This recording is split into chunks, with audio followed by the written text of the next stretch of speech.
Hoy es miércoles 9 de marzo del año 2022, primera semana de Cuaresma. Esta es una generación malvada. Pide un signo y no le será dado otro que el signo de Jonás. Meditación diaria de la palabra de Dios.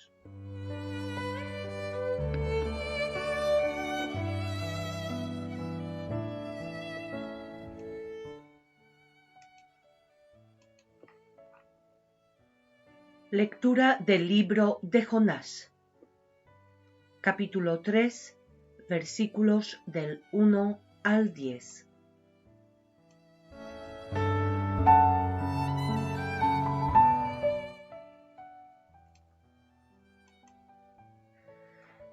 La palabra del Señor fue dirigida por segunda vez a Jonás, en estos términos: Parte ahora mismo para Nínive, la gran ciudad, y anúnciale el mensaje que yo te indicaré. Jonás partió para Nínive, conforme a la palabra del Señor. Nínive era una ciudad enormemente grande. Se necesitaban 3 días para recorrerla.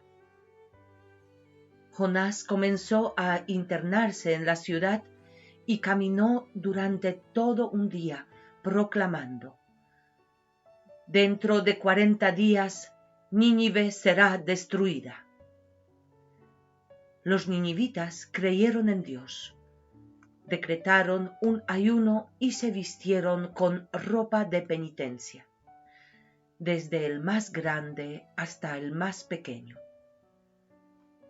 Cuando la noticia llegó al rey de Nínive, éste se levantó de su trono, se quitó su vestidura real, se vistió con ropa de penitencia y se sentó sobre ceniza.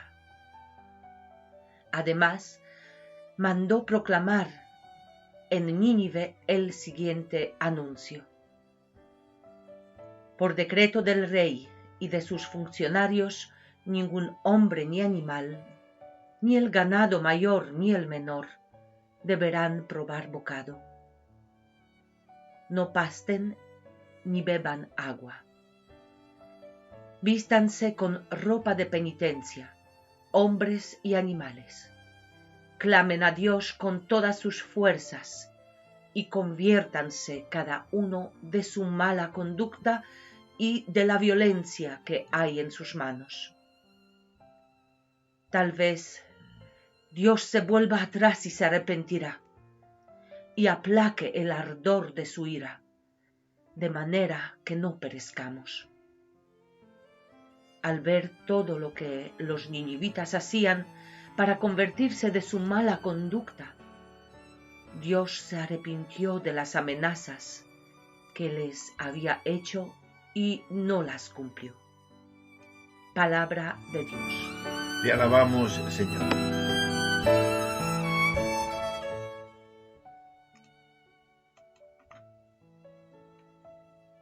Ten piedad de mí, Señor, por tu bondad. Por tu gran compasión borra mis faltas. Lávame totalmente de mi culpa y purifícame de mi pecado. Crea en mí, Dios mío, un corazón puro y renueva la firmeza de mi espíritu. No me arrojes lejos de tu presencia, ni retires de mí tu Santo Espíritu. Los sacrificios no te satisfacen. Si ofrezco un holocausto, no lo aceptas. Mi sacrificio es un espíritu contrito. Tú no desprecias el corazón contrito y humillado. Salmo 51.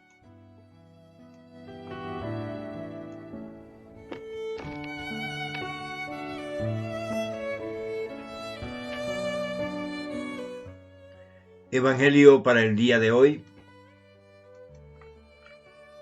Lucas capítulo 11, versículos del 29 al 32.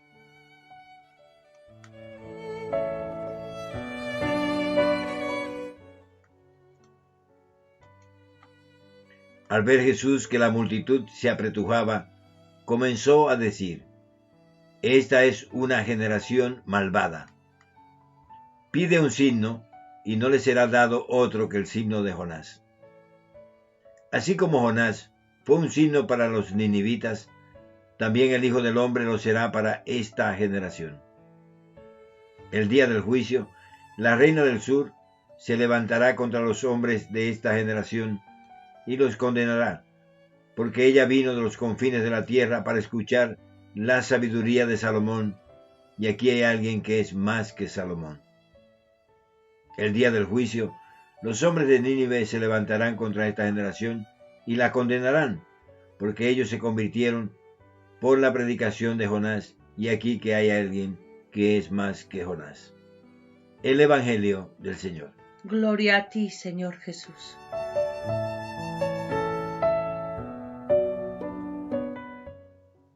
Buenos días, buenas tardes, amados y amadas de Dios.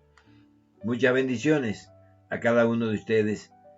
Que la paz y el amor de Dios os acompañe en todo y que seáis bendecidos con todas las bendiciones, tanto espirituales como materiales, y que los ángeles de Dios os rodeen por todas partes. Muchas bendiciones. Amén. Aquí Jesús está hablando de un signo curioso, ¿no? Quizá vamos a explicar un poquito de esto, ¿no? Dice Jesús, la multitud le apretujaba y Jesús va a dar un mensaje, ¿no? Dice, esta generación malvada es una generación malvada y pide un signo y no le será dado otro que el signo de Jonás. Si nosotros pensamos que ese texto era solamente para la generación de la época de Jesús, tendríamos que entender algo, ¿no? Y es que bíblicamente solamente existen dos generaciones. La generación que va de Adán a Noé y la generación que va de Noé hasta la nuestra. Por eso cuando Jesús dijo que cómo se iba a acabar esto, dijo como mismo comenzó, como en los tiempos de Noé, que la gente bebía, comía, se daba en casamiento y desoía, sobre todo, desoía los mensajes proféticos de alerta del fin de esa generación. Al final, esa generación fue barrida por el agua y luego de la salida de Noé y su familia comienza, vamos a decir, de esa misma generación, una segunda parte que es la que llegamos hasta aquí. Cuando Jesús habla de esta generación, habla de nosotros también hoy en la actualidad y llama malvados. Malvados es programar el mal en el interior, fíjense. Tú te puedes hacer el mal a alguien pero por error, pero cuando tú dices el malvado se va a la cama para planificar el mal o el daño que le va a hacer a otro al día siguiente. Y esa generación dice, pide un signo, pide señales. Dice, bueno, ¿qué signo y señal se le va a dar? El de Jonás.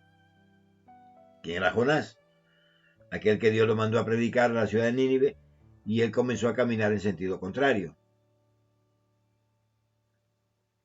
Finalmente fue arrojado a las aguas por los marineros y un gran pez engulló a Jonás, que dentro del pez se arrepintió, pidió perdón a Dios y luego fue arrojado por el pez cerca de la ciudad a la que Dios le había enviado, a Nínive. Es decir, aquí tenemos que ver ese primer aspecto de que Jonás también tuvo que arrepentirse en el seno del pez. Pero dice, bueno, también es que esto tiene otro símbolo, amados de Dios, es que de la misma manera el signo más prodigioso que Dios va a dar es que Jesús va a estar en la tierra, en el seno de la tierra, durante 3 días, como tuvo Jonás en el interior del pez, y que esa va a ser la gran señal para esta generación, la muerte y la resurrección de Jesús. Y entonces dice, bueno, ¿qué le pasa a esta generación? Posiblemente que no busca sabiduría, ¿no? Ahora con esto de la guerra estamos escuchando y vemos tantas falsas noticias, ¿no? Siempre necesitamos un malo, ¿no? Para echarle la culpa, en este caso es Putin. Y por otro lado, no vemos las razones también de la gente que dirigía a Ucrania, que ha llevado a esta situación a su propio país. Y es una lucha no de buenos contra malos, sino de intereses de unos contra los intereses de los otros, ¿no? Hoy en día lo vemos todo con un aspecto moral, ¿no? Unos son los buenos, otros son los malos. ¿Y qué tal si ambos fueran malos? O ambos fueran buenos, ¿no? porque también los buenos hacen guerra. Pero en todas estas cosas, lo más importante es quién paga las consecuencias de esta guerra. Es la guerra contra la humanidad. Es la guerra siempre contra los seres humanos, que la organizan los que dirigen y que luchan por sus intereses. En esta guerra no podemos perder eso de que la guerra primero nunca es nada bueno, siempre tiene un signo destructor y un signo de avasallamiento de la humanidad. Pero sobre todo, ¿quiénes son los que sufren esta guerra? Ahora, esos millones de ucranianos que salen de su país, las sanciones que le han puesto a Rusia, que al final se volverán contra nosotros, ya está subiendo todos los productos. Yo no sé si había una frase en la época, no recuerdo, que hace mucho que decía, que tú a veces tienes tanto odio al enemigo que prefieres quedarte tuerto, sacarte tú un ojo para que el enemigo pierda los dos. ¿Y qué tal si los dos pierden los ojos? Y aquí veamos que la guerra siempre tiene un signo satánico, un signo de mal. Y esos signos son anti lo que sea la humanidad, ¿no? Y están dirigidos por... La guerra está dirigida por los que gobiernan, nunca por los pueblos, que no hacen guerras.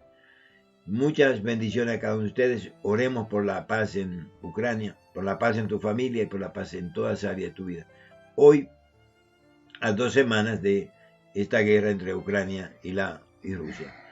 Que se haya muchas bendiciones y que, sobre todo, ¿qué es lo que nos libera? Porque hubo una periodista, ¿no?, que dijo una frase que ya no celebraba el Día de la Mujer porque ella estaba trabajando, que el trabajo le daba libertad, ¿no?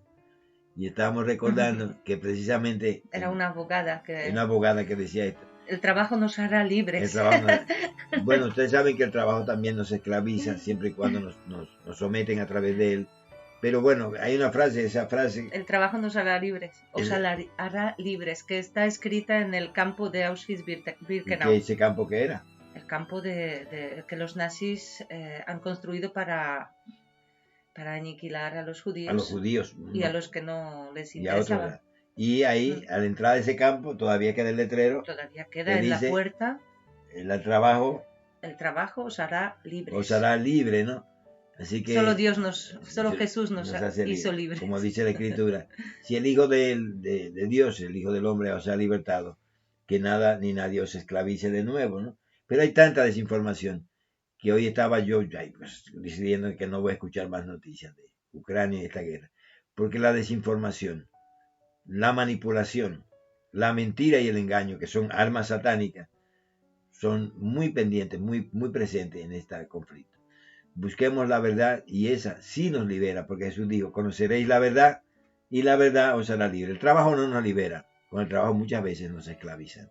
Muchas bendiciones y tenéis un día feliz. Y oremos por la paz en el mundo y especialmente la paz en Ucrania. Muchas bendiciones. Y estuvo con ustedes sus hermanos y amigos Alina Miasga y Luis Tavares. Un fuerte abrazo. Muchas bendiciones. Orad por la paz.